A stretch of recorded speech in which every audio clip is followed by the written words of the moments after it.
DS judicial academy Prayagraj Allahabad Bihar APP के सभी छात्रों को शुभकामनाएं देती है। आज हम बिहार एपीपी पर इंडियन कॉन्स्टिट्यूशन की सीरीज पार्ट 4 के बारे में आपको बताने जा रहे हैं, जिसमें इंडियन कॉन्स्टिट्यूशन पर बिहार में आने वाले प्री परीक्षा के क्वेश्चन को बताएंगे। आज हम भारतीय संविधान अमेंडमेंट आर्टिकल 368 पर बताने जा रहे हैं।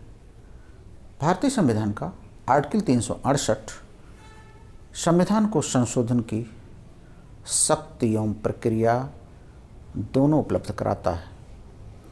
यद्यपि मूल संविधान में केवल संशोधन की प्रक्रिया उसमें थी, मगर अब उसमें संशोधन की शक्ति एवं प्रक्रिया दोनों आ चुकी है।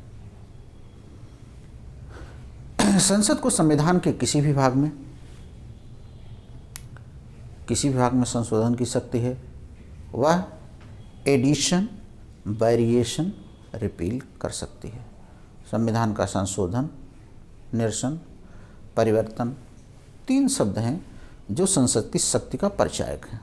ये कर सकती है। संशोधन करने की यह शक्ति जो दी गई है, यह करने की प्रक्रिया 2 प्रकार से है। एक तो संसद एक सामान्य विधेयक ला करके कर सकती है, और दूसरा साधारण विधेयक, साधारण प्रक्रिया के अलावा एक विशेष प्रक्रिया भी दी गई है। और एक तीसरी है कि विशेष प्रक्रिया प्लस आधे राज्यों का समर्थन।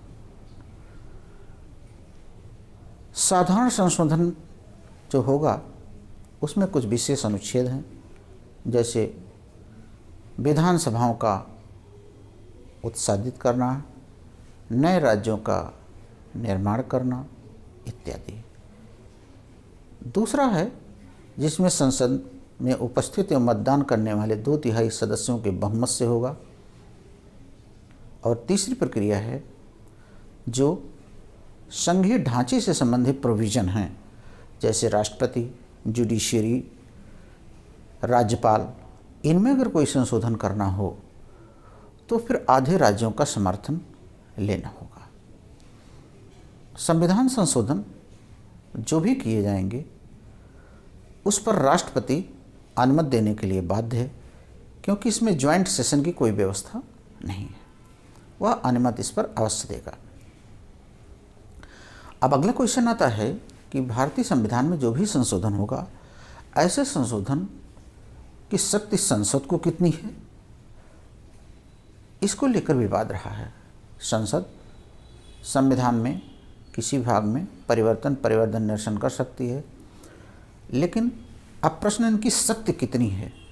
इस संबंध में सुप्रीम कोर्ट शंकरी प्रसाद बनाम स्टेट, सज्जन कुमार बनाम स्टेट, इन दोनों को इसी में कहा कि संसद संविधान के किसी भी भाग में कोई भी संशोधन कर सकती है, इवन वह मूल अधिकारों में भी संशोधन कर सकती है।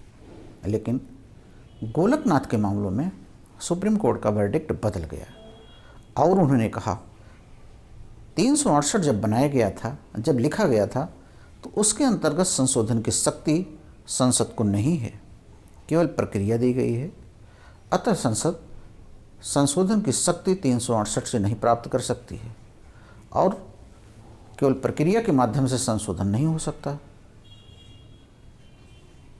इस समस्या का समाधान करने के लिए संसद ने 24वां संविधान संशोधन किया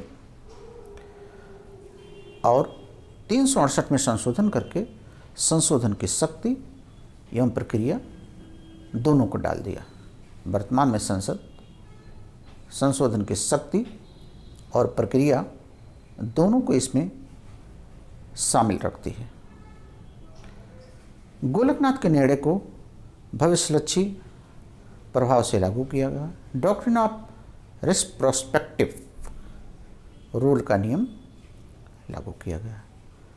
केशवानंद भारती के मामले में 24 अमेंडमेंट को चैलेंज किया गया और कहा गया कि 24 अप्रैल 1973 के बाद संसद कोई ऐसा संशोधन नहीं कर सकती जो संविधान के मूलभूत ढांचे को प्रभावित करता हो।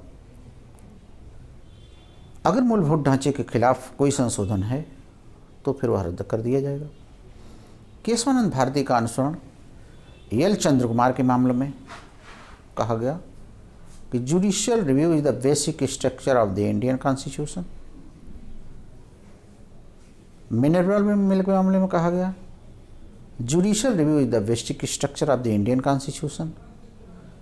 IN सिलू के मामले में कहा गया कि नवी अनुसूची में भी आप कोई संशोधन नहीं कर सकते।